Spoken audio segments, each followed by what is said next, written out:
acabou concluindo seu doutorado sendo com orientação do Roland Barthes, que é fenomenal, onde ela falou sobre a obra de Guimarães Rosa. Então, para começar com ela, eu quero saber como aconteceu o primeiro contato com o livro e com a leitura na sua infância, Ana. Bom, antes de mais nada, eu queria dar bom dia. Bom dia. Agradecer muito a vocês todos que vieram aqui de manhã, assim, teve que ser de manhã, porque eu tenho um compromisso amanhã cedo no Rio, vou ter que voltar ainda hoje. E as distâncias no Brasil são muito grandes, né? Para eu vir do Rio aqui eu levei 10 horas, ontem o dia inteiro viajando. Então hoje, quando acabar, vou voltar, pegar mais 10 horas. Por isso é que vai ser tão pouquinho só esse encontro. Eu vim especialmente para isso e queria agradecer muito a vocês terem se disposto a vir de manhã aqui para me ver nisso. Agradecer ao fato de que tem crianças e adultos, nós temos estudantes e professores, e pais e familiares, então tudo isso, todos nós reunidos numa festa para o livro, que eu espero que dessa primeira venham muitas outras depois. Eu vim há alguns anos com eles mesmo, a Jaraguá do Sul, na primeira festa, na primeira feira, e hoje já estamos na 7ª, 8ª, né? Quer dizer, já estamos. Então é uma coisa que me dá muita alegria poder ajudar, colaborar de alguma maneira para que os brasileiros leiam mais. A gente nunca vai ser um grande país se não tiver muita gente lendo. Então, agora respondendo a sua pergunta, como é que eu cheguei ao mundo dos livros e da leitura? Eu podia, se eu fosse cantora, cantar que nem o Martinho da Vila, que canta que na minha casa todo mundo é bamba, todo mundo dança, todo mundo samba. Na minha casa todo mundo lia. E todo mundo lia não porque fossem privilegiados. Meu avô paterno era um imigrante português que veio de Portugal tentar a vida no Brasil, mas na bagagem dele, que na verdade era uma maletinha e uma trouxa, ele trouxe 2 livros dos que ele tinha estudado lá na escola e que ele não queria se separar deles. Um deles era uma gramática latina. Imagina, eu tenho até hoje essa, 1800, eu não sei quanto, escrita com a letrinha dele. Aí ele, no Brasil, ele chegou aqui, foi para Petrópolis, uma cidade perto do Rio, casou com a filha de um outro imigrante português. E ele, com a dificuldade que ele tinha, e ela, que era filha de um imigrante que também tinha vindo com muita dificuldade procurar emprego, esse meu bisavô, pai dela, veio com 9 anos de idade sozinho no porão de um navio, sem a família, sem nada. A família mandou ele para trabalhar aqui com um patrício conterrâneo da aldeia dele. E ele, enquanto trabalhava, jurava que ia fazer os filhos estudarem para não terem que passar por isso. Então, por esse lado português, eu tinha uma tradição de muito incentivo a livro, mesmo com a dificuldade financeira. Meu pai teve que largar os estudos para trabalhar, mas sempre frequentou a biblioteca, sempre fez muito, e depois, quando estava adulto já, ele foi fazer o supletivo, foi tudo para recuperar o tempo que ele tinha perdido de ter tido que trabalhar sem estudar. Pelo lado da minha mãe, o meu avô era um peão lavrador, colhia café, e depois um senhor que apareceu na fazenda onde ele trabalhava uma vez, achou que ele era um menino muito esperto, levou ele para a cidade grande era São Mateus, uma cidade pequenininha no norte do Espírito Santo, levou ele para lá para trabalhar de doméstico na casa dele, em troca de estudar. E aí com isso meu avô foi estudando, depois acabou se formando em engenharia, foi professor, e enfim, quer dizer, teve uma carreira por causa do estudo e sempre leu muito. Na casa dos meus 2 avós sempre tinha muitos livros. Minha mãe se formou em professora, meu pai foi ser jornalista depois. Então eram casas de gente que lia. Por isso eu me aproximei dos livros desde muito cedo. Eles contavam histórias para mim, Tinha muito livro em casa, livros às vezes que eu não estavam avançados para mim, mas meus pais abriam, mostravam as figuras. Eles tinham um Dom Quixote, que papai não lia o livro para mim, um Dom Quixote integral, mas ele me contava cada figura daquela, o que era. Um Robson Crusoe, tinha umas histórias assim que eu lembro de ouvir de criança. E mamãe contava muita história também. E minha avó, mãe dela, que era analfabeta, ela só se alfabetizou depois que casou com meu avô, foi ele que alfabetizou ela. Minha avó não lia muito, mas ela sabia muita história de tradição oral, de contar a história de assombração, de alma do outro mundo, história de saci, história de jabuti, contava muito. Então eu fui cercada de histórias e de livros. Essa é a mesma, ele contava as histórias de Miguelzinho? Essa avó, uma vez que eu passei umas férias sozinha com ela, porque eram umas férias de julho, de inverno, e ela morava no Espírito Santo, enfim, nessas férias, por acaso, não me lembro exatamente quem era, eu sei que eu e minha irmã tínhamos tido coqueluche e 3 dos meus irmãos estavam com catapora. Então a mamãe teve que dividir a gente, mandar um para um lado, outro para o outro. E naquele tempo não tinha as vacinas que tem hoje, que já ajudam tanto, né? E então eu fui sozinha para a casa da minha avó e eu tinha que tomar uns remédios que eram horríveis, tinha um gosto muito amargo, remédio líquido horrível. E aí ela me contava histórias para me enrolar um pouco e eu ia tomando remédio. Ela dizia, mas Miguelzinho tomava o remédio. Então ela inventou esse personagem do Miguelzinho que eu contei depois. Miguelzinho fazia tudo que eu tinha feito durante o dia, quando chegava de noite, na hora de dormir, ela contava. Ah, Miguelzinho hoje deu milho para as galinhas, subiu na árvore, Miguelzinho hoje tomou um remédio ruim, tomou direitinho. E eu adorava a história. E eu depois falei nisso porque quando eu comecei a escrever história para criança, que eu não me pediram de uma revista para me encomendar, eu nunca tinha escrito para criança, eu não pensava em fazer isso. A primeira história que eu escrevi foi uma história muito cheia de intenções, eu queria ensinar as crianças a fazer alguma coisa e a história ficou horrível.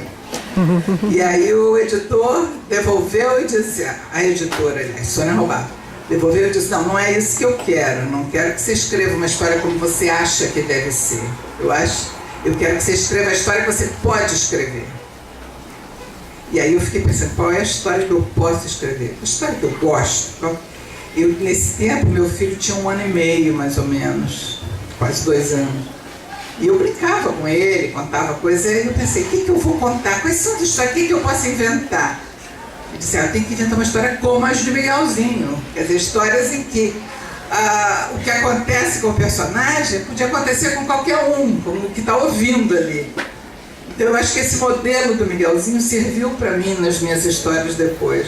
E foi isso, eu comecei a escrever histórias como eu achava que o meu filho podia gostar, minha sobrinha podia gostar, e outras crianças que eu conhecia. E aí fui pegando gosto e tomando jeito, mas o modelo foi Miguelzinho.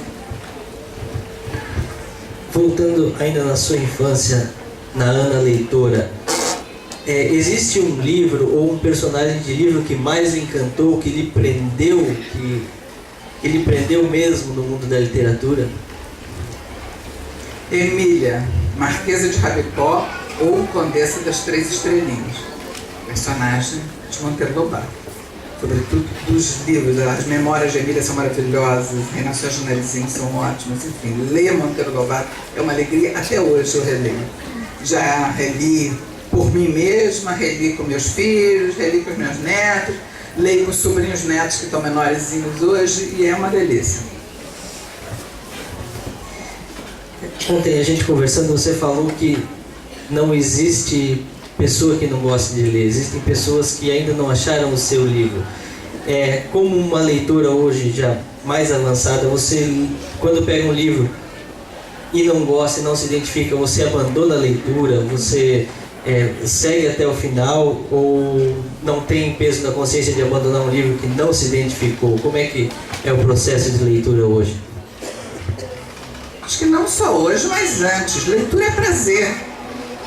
E se eu estou achando o livro chato realmente, não gosto, tudo eu abandono. Alguns eu abandono meio logo, quer dizer, sem nenhuma dúvida. Outros eu acho que eles têm qualidades, mas ele não está me pegando, então eu vou mais assim até o meio, tá? Mas se continua assim, eu abandono. Ler não pode ser obrigação. E não quer dizer que o livro que eu estou abandonando seja ruim. Quer dizer que ele não é para mim naquele momento. Já aconteceu, por exemplo, um livro chamado O Velho e o Mar, do Hemingway. O Ernest Hemingway é um grande autor americano, ganhou o prêmio Nobel, enfim, é um dos meus autores favoritos hoje e há muitos anos. Mas o primeiro livro dele que eu fui ler, eu tinha uns 15 ou 16 anos, e foi O Velho e o Mar, que eu escolhi porque era o mais fininho, estava todo mundo falando nele, eu não sei se ele já tinha ganho o prêmio Nobel nessa ocasião ou o que é, enfim, eu fui ler. Achei o livro uma chatice, não acontecia nada, era uma coisa, eu digo, não quero ler esse livro. Insisti, porque nesse tempo eu insistia ainda, eu tinha a vida toda na minha frente, eu podia errar as leituras, ler já tudo. Gente, quando chega aos 70, a gente aí não perde muito tempo não tá bom, vai embora, passa a outra, fila anda. Mas nesse eu li até o fim, achei chato, e achei que o Hemingway não era um bom escritor. Daí, há uns 3 anos, ou 4, eu sei que eu tinha 19 anos, meu pai estava lendo alguma coisa e botou esse livro em cima da mesa, uma mesinha que ficava do lado do telefone, eu estava esperando alguém telefonar, sei lá o que foi, sentei ali, abri o livro, comecei a ler e não consegui largar. E depois disso já li umas 10 vezes esse livro e adoro. O que aconteceu, o livro era o mesmo, a leitora é que não era. Eu antes não tinha maturidade para isso. Não cheguei a perceber o que era a beleza daquele livro, a intensidade que aquele livro tinha em tão poucas páginas. Isso acontece. E na leitura infantil, na educação infantil, qual que é a função da leitura? Ela deve partir da escola para casa ou de casa para a escola? João, não é assim. O ideal era que partisse de todos os lados. Todo mundo. Da família, da escola, dos meios de comunicação, quer dizer, da televisão, de quem a gente entrasse no ônibus e visse todo mundo lendo, a gente chegasse numa mesa de bar e de repente um amigo dissesse, sabe, eu descobri ontem um livro maravilhoso, comecei a ler um livro, me falaram, e tem não sei o quê, estou fascinado por um personagem. Isso é que é o bom, isso é que é o certo. E nas nações que já resolveram o problema de educação, é assim que acontece. Mas nós temos um atraso educacional muito grande. Se nós compararmos com os vizinhos aqui pertinho, Uruguai e Argentina, por exemplo, são países que resolveram seus problemas de alfabetização no século XIX. Nós, só nos anos 90 do século XX, conseguimos que 84,3% das crianças em idade escolar fossem para a escola. No finalzinho do século XX, na virada do século, nós conseguimos, com um esforço extraordinário, nós conseguimos que 98,4% estivessem na escola, das crianças em idade escolar. Mas o que fica de fora ainda é muito. E as que estão na escola, nem sempre têm. Elas estão na escola, mas não quer dizer que estão recebendo da escola aquilo que deveriam. De qualquer modo, mesmo admitindo que estejam, o que acontece? Essas crianças estão vindo de famílias que, em grande parte, não são leitoras, não conviveram com livros. Muitas vezes os pais eram analfabetos. Muitas vezes essas crianças estão sendo as primeiras da sua geração, da sua linhagem, da sua família. Elas estão sendo a primeira geração a serem alfabetizadas. No máximo a segunda, no máximo, os pais tinham. Quer dizer, eu contei aqui que a minha avó era analfabeta. E então, portanto, mas isso hoje faz uma diferença. O meu neto, quando foi para a escola, isso já era a 5ª geração anterior dele. Mas hoje tem muita criança que está indo como primeira geração de alfabetizado ou primeira geração de conviver com livro. Muito mais grave ainda é que a maioria estatística dos professores que essas crianças encontram na escola também são dessa primeira geração alfabetizada. As crianças podem ser de segunda, mas os professores ainda são, em sua maioria, de primeira. Então, nós temos uma situação em que a família não propiciou um ambiente leitor. Não tem muitos livros em casa para as crianças. Não tem nenhum livro. E não tem nenhum hábito de ir à biblioteca, por exemplo. Nem pede aos prefeitos, aos vereadores, aos municípios que tenham biblioteca. Não é um valor que dê voto. E nas escolas, os professores estão tentando fazer o que podem, mas na sua formação do magistério, a informação que vem sobre literatura é nula, ou quase nula, e uma orientação de como lidar com esses livros, que não deve ser por obrigação, que deve ser por prazer, como fazer isso, enfim, também é muito deficiente. Então, o papel da escola no Brasil, na aproximação com o livro, fica muito mais importante do que em outros lugares, porque não se pode esperar que a família tenha isso, porque a sociedade não pede isso, porque os poderes públicos não pedem isso, os meios de comunicação não falam nisso, é muito raro. Houve há pouco tempo uma novela em que os personagens liam, mas isso é raríssimo. Então, não se fala disso. E o papel da escola fica preponderante. Mas não é que deva ser assim, é porque não tem outro jeito. E nesse contexto, os professores, eles têm que ter um conhecimento maior de literatura infantil, ou ele tem que ser um leitor real, que leiam livros adultos de ficção e daí puxem para os infantis? Como é que o professor deve agir nesse caso?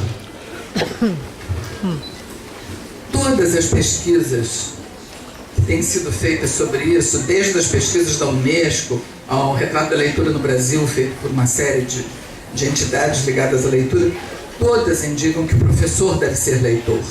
Não basta que quando ele está estudando na sua formação, ele saiba que existem determinados livros de literatura infantil, autores importantes e que pode trabalhar com eles. Ele deve ser leitor. Nesse sentido, é que é absolutamente fundamental uma feira literária, uma semana como essa, uma festa como essa que nós estamos vivendo. Porque é uma oportunidade muito grande, muito forte, muito boa, do professor, do adulto em geral, professor, pai, mãe, tio, padrinho, sair daqui e escolher um livro. Cada um escolhe um livro para si mesmo, um livro que tenha vontade de ler, folheia. E quem gosta, por exemplo, de assuntos sérios, história do Brasil, não sei o quê, tem aí os livros, eu andei olhando, passei agora, vi os do Laurentino Gomes, que tem um que chama 1808, que é sobre a vinda da família real para o Brasil em 1808. Outro, 1822, que é a história da independência, e 1889, que é a história de como chegamos à República. E eu falo nos livros do Laurentino especialmente, porque a pesquisa histórica é exata, eles são muito bem feitos, mas são escritos muito bem, como se fosse um romance. A gente lê virando página, querendo saber o que vê depois. É uma maravilha. Ele é um jornalista de origem, então ele escreve muito claro, com a linguagem. Ele foi jornalista, escrevendo em revistas, das grandes revistas semanais, aí durante muito tempo a gente lê como quem lê uma reportagem no jornal. E é um livro maravilhoso. Quem quiser poesia, eu passei, viu o Leminski ali, João Cabral, enfim, vários livros de poesia em outro. De romance, contos, tem vários também. Eu vi que tem as coleções, tem livro de bolso, que custa em média R$15. Então dá perfeitamente para na saída, passa a olha e diz assim, esse é para mim, ninguém tira. E vão vocês ler. Acho que o professor que lê é que faz diferença. Eu acho só não, as pesquisas provam. Porque e não é só ler autoajuda, não é só ler coisas utilitárias para a profissão. É ler, eu estou falando ler literatura. Ler romance, poesia, teatro, crônica, conto, história, biografia, porque esses livros estimulam a imaginação e, ao mesmo tempo, ensinam a ler mais. Quem lê um livro tem uma opinião sobre esse livro. Quem lê 2 já pode comparar e saber de qual gosta mais e por quê. Quem lê 3 tem mais opções. E saindo assim, isso é que desenvolve uma sociedade, é que faz que uma sociedade tenha imaginação, seja criativa, tenha ideias, que seja mais democrática, que entenda a opinião do outro que pode ser diferente da sua, como em vários livros a gente encontra personagens diferentes, com experiências diferentes e que pensam diferente. Então tudo isso colabora para a democracia e para o desenvolvimento. Isso, só para terminar esse assunto, nessas famílias que não têm o hábito de ler, a história oral, ela incentiva na leitura, ela é um trampolim, ela é um apoio para quem não lê, não tem livro em casa, mas conta histórias para os filhos? A história oral é um apoio para a pessoa, para a cultura, faz parte do patrimônio, todos nós precisamos dela. Mas ela não precisa ser vista apenas como um degrau, uma escada, um apoio, não é isso. Você pode ter a história oral, e os casos que alguém conta, as conversas em volta da mesa, isso não dispensa a leitura. Quer dizer, a leitura dá um crescimento muito maior. A história oral nunca vai te contar como era a Rússia no final do século XIX. Você vai ter que ler um autor russo para ler isso. Quer dizer, então, se você tem a história oral, você tem alguma coisa, você vai poder saber a história do jabuti, algo do outro mundo, outra coisa, como eu contei aqui da minha avó. Mas a gente quer muito mais do que isso. Então, só isso não basta.